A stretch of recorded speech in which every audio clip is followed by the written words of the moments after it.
Ternyata juga itu para muhibin-muhibinnya itu sudah mempersiapkan amunisi, kalau tidak hadir sama dengan Al-Kaburi gitu. Ya, dan banyak sekali lah pertimbangan-pertimbangan kok kesannya ini seperti arogan gitu. Dan saya juga sudah jelaskan kok kesannya bisa seperti ini gitu ya.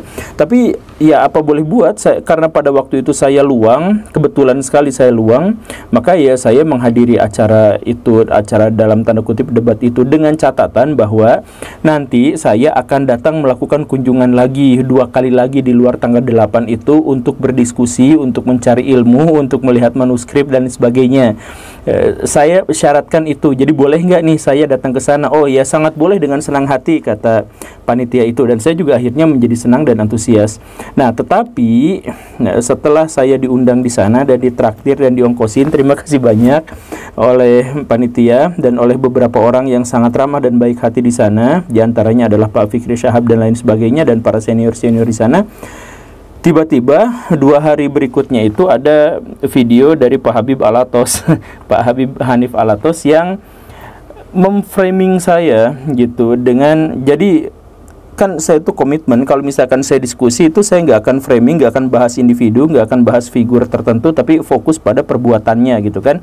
Tapi itu mungkin memang kurang populer di kalangan masyarakat kita gitu. Jadi Habib-Habib yang kemarin yang mengomentari saya, Pak Habib Bahar gitu ya, itu fokus pada pribadi gitu ya. Kemudian Pak Habib Hanif Alatos juga fokus pada pribadi, tapi pribadi saya gitu, ngebahas saya liberal dan sebagainya gitu. Nah ini kan kecewa gitu, tapi nggak apa-apa lah, itu hak mereka. Sama seperti saya sering buat video tentang mereka, mereka juga boleh bikin video tentang saya. Cuman di situ bukan soal gagasan, bukan soal ide, tapi soal pribadi, ada framing di situ. Makanya saya minta, ya udah Pak Habib Hanif Alatos, saya minta diskusi sama Baraya ini, mau nggak? Kan janjinya, ini janjinya ya, kalau saya diundang tanggal 8 dan saya hadir, maka saya boleh mengundang balik gitu kan. Dan saya sudah menyiapkan 2 kali gitu. Untuk, nggak apa-apa saya datang ke sana lagi juga nggak apa-apa. Nah, tapi ternyata Pak Habib Hanif Alatosnya sibuk, tidak mau. Bahkan saya juga sudah kirim di kolom komentar beliau itu, ayo kita diskusi, tapi tidak mau ternyata ya. Ya karena apa? Karena katanya sibuk dalam waktu dekat ini, apalagi mau keluar negeri gitu. Nah ini yang mengecewakan saya, karena ya seperti tadi saya katakan, saya diundang itu udah ada tanggalnya, tanggal 8 gitu. Ya sudah saya datang, tapi dengan catatan nanti saya akan datang berkunjung, atau misalkan saya mengundang diskusi gitu. Dan saya tidak mematok tanggalnya berapa, bebas aja, sebisanya aja pada waktu itu, kalau bisa ya ini. Tapi langsung dijawab bahwa sekarang tidak ada waktu gitu. Jadi ya saya kecewa.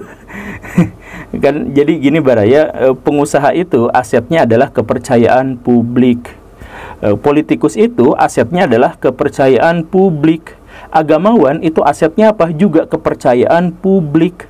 Makanya junjungan kita disebutnya Al-Amin, karena memiliki kepercayaan publik ya.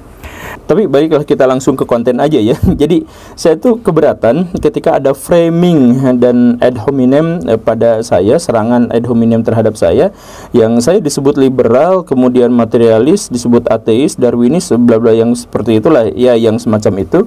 Ketika saya mengatakan bahwa Allah Subhanahu wa taala dengan berbagai atributnya itu tidak bisa diilmiahkan. Sejauh yang saya ketahui justru sebaliknya, kaum muslimin arus utama, mau yang namanya Sunni, mau yang namanya Syiah, mau yang namanya Mu'tazilah, mau yang namanya Sufi, mau yang namanya Wahabi atau kelompok Sunnah atau apa segala rupa, itu bersepakat bahwa Allah memang tidak bisa untuk diilmiahkan. Karena apa? Gini Baraya, kalau misalkan mau ya, kita belajar sedikit sama-sama lah. Kalau Baraya tidak bisa menerima definisi ilmiah yang saya ajukan, padahal sebenarnya gampang sih, bisa nanya ke ilmuwan manapun, bebas lah, gratis.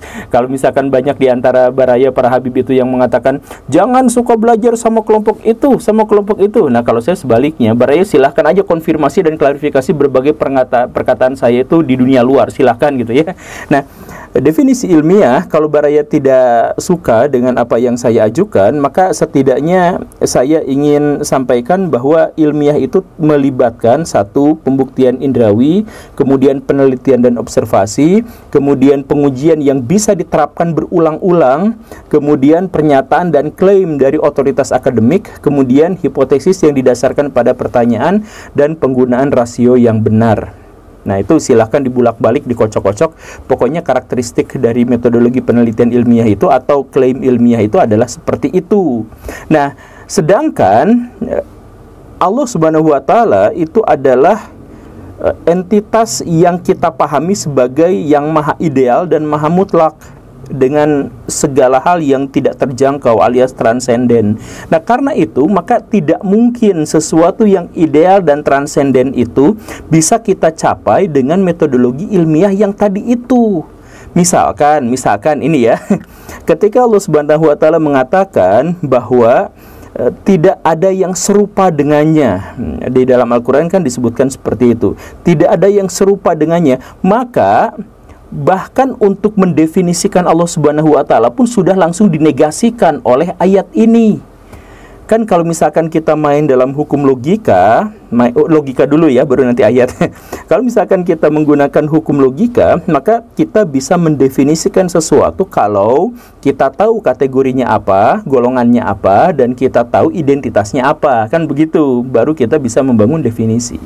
Nah, ini kita gak bisa mengelompokkan Allah Subhanahu wa Ta'ala pada satu kelompok tertentu karena tidak ada yang serupa dengannya, dan karena tidak bisa dikelompokkan maka tidak bisa didefinisikan. Jadi kalau tidak bisa didefinisikan maka tidak akan menghasilkan sebuah hipotesis atau tidak bisa menghasilkan sebuah pertanyaan yang bisa dikelola secara ilmiah. Kan begitu. Jadi jangankan untuk menempuh metodologi-metodologi ilmiah seperti observasi dan sebagainya, bahkan untuk mendefinisikannya saja kita kepentok, gak bisa gitu. Nah, itu dan itu adalah, lagi-lagi ya harus saya tekankan, itu adalah pendapat arus utama kaum muslimin, di mana Allah tidak serupa dengan apapun, tidak bisa dijangkau, tidak bisa dibayangkan. Bahkan banyak ulama yang mengatakan kalau kamu membayangkan sesuatu tentang Allah, bagaimanapun caranya, maka itu bukan Allah, itu bukan yang sesungguhnya, gitu kan. Bahkan misalkan ulama-ulama salaf sampai menyebutkan kalau misalkan sesuatu yang berhubungan dengan Allah, jangan bertanya bagaimana gitu ya. Misalkan Imam Malik ditanya Allah duduk di atas aras itu gimana? Ya jangan ditanya bagaimananya, udah selesai sampai di situ. Nah, kalau bertanya aja udah mentok, gimana kita bisa menghasilkan metodologi ilmiah? Kan gitu ya.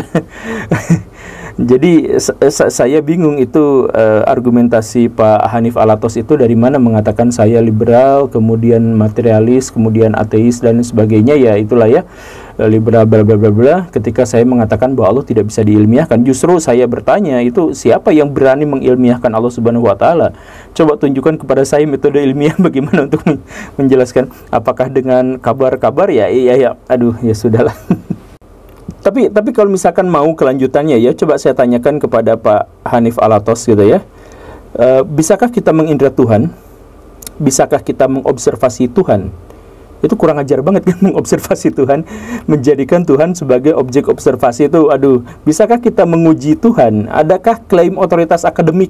Coba saya tantang ya, adakah klaim dari otoritas akademik yang bisa menunjukkan bahwa identitas Tuhan Allah Subhanahu wa Ta'ala itu bagaimana? Itu kan nggak bisa gitu. Itu sepenuhnya adalah masalah-masalah imani, masalah iman, masalah kepercayaan gitu. Bisa dikatakan masalah dogmatis atau doktrin, dan karena itu, karena saya menghormati sisi imanensi dalam hal itu, maka ya sudah, saya tidak akan urusan pada tradisi ilmiah untuk bisa mendekatkan diri kepada Allah Subhanahu wa Ta'ala.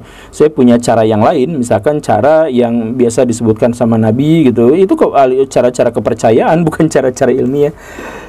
Ya kalau kalah debat jangan nge-framing baraya. Tapi lanjutlah pada konten. Apakah saya liberal?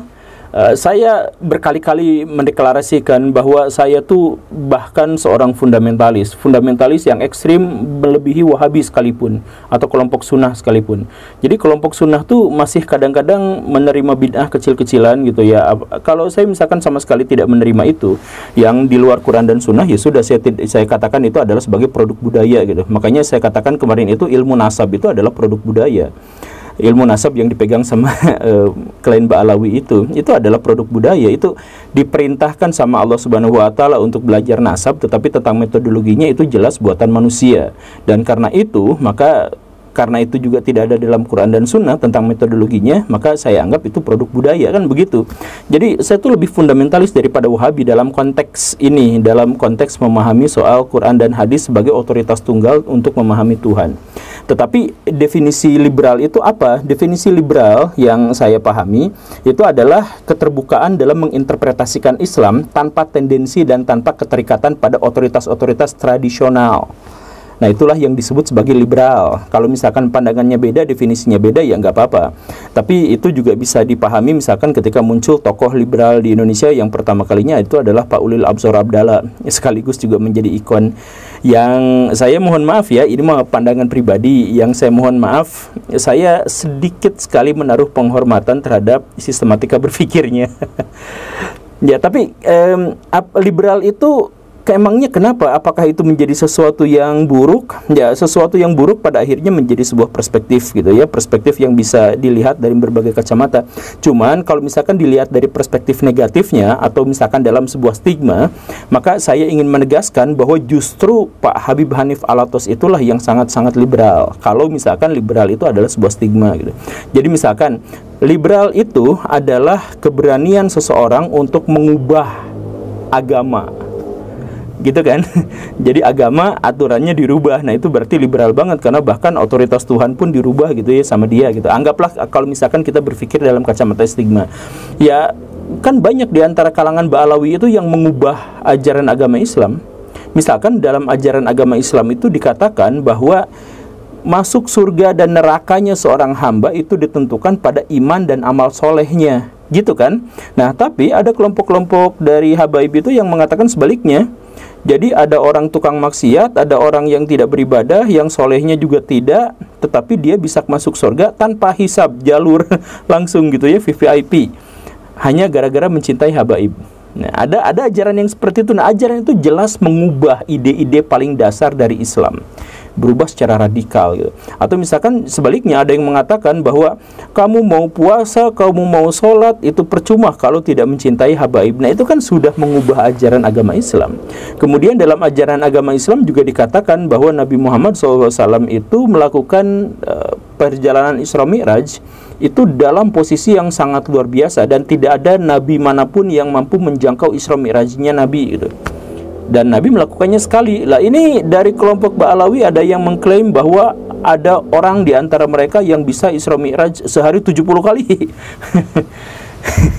Ya, ini berarti menghilangkan eksklusivitas Nabi dalam hal mukjizat ini. Artinya apa? Ya, mengubah ajaran agama Islam. Nah, ini kan mengubah. Nah, kalau mengubah itu liberal. Nah, kenapa Habib Alatos tidak mengatakan bahwa Habib-Habib itu liberal, padahal itu mengubah ajaran agama, sedangkan saya yang justru mengikuti arus utama dalam konteks bahwa Allah tidak mungkin bisa diilmiahkan, karena tidak mungkin bisa dibayangkan, tidak mungkin bisa diindra, tidak mungkin bisa dijangkau dengan akal pikiran, tidak bisa dijadikan objek penelitian menggunakan akal nalar, itu saya disebut liberal. Kan itu arus utamanya. Itu yang liberalnya di situ, kenapa malah diabaikan? Oke, Baraya, itu saja ya. Jadi videonya khawatir terlalu panjang, tapi nggak apa-apa lah. Baraya mau ini mau guling-guling dulu, mau apa juga silahkan. Cuman gini, karena ada potensi setelah gibah Pak Habib Hanif Alatos ini, saya tidak akan datang ke Rabithah Alawiyah lagi, dan tidak akan mungkin ya tidak akan menerima undangan mereka lagi untuk berdiskusi. Setelah kejadian ini, giliran saya ngundang malah nggak diterima, padahal udah janjian sebelumnya gitu ya. Maka ya, dalam hal ini saya ingin mendeklarasikan dalam tanda kutip ya, kemenangan dan keberhasilan saya dalam debat kemarin. Karena apa? Karena kemarin itu waktu debat Rabithah Alawiyah itu, yang saya bawa itu adalah bahwa jangankan nasabnya, metodologi untuk nasabnya yang digunakan oleh Rabithah Alawiyah itu adalah metodologi yang tidak memenuhi standar ilmiah dan tidak bisa dikatakan sesuai dengan kaidah-kaidah akademik, gitu kan, yang saya katakan itu. Nah, kemudian perkataan itu tuh dikonfirmasi oleh kalangan Ba'alawi di Rabithah Alawiyah. Di antaranya adalah ketika saya mengatakan bahwa ini kan subjektif, ketergantungan pada tradisi lisan, dan tidak memiliki metodologi empiris yang ketat. Misalkan dalam tanda kutip tidak seketat hadis gitu. Nah, ini 3 pernyataan ini kan semuanya sudah dibenarkan oleh mereka di forum itu. Begitu kan? Jadi ya, dalam kacamata saya itu sudah berarti pengakuan bahwa ini tidak sesuai dengan standar akademik. Begitu. Ya, sisanya kalau misalkan memperdebat ya terus, ya, tapi saya akan menghentikan untuk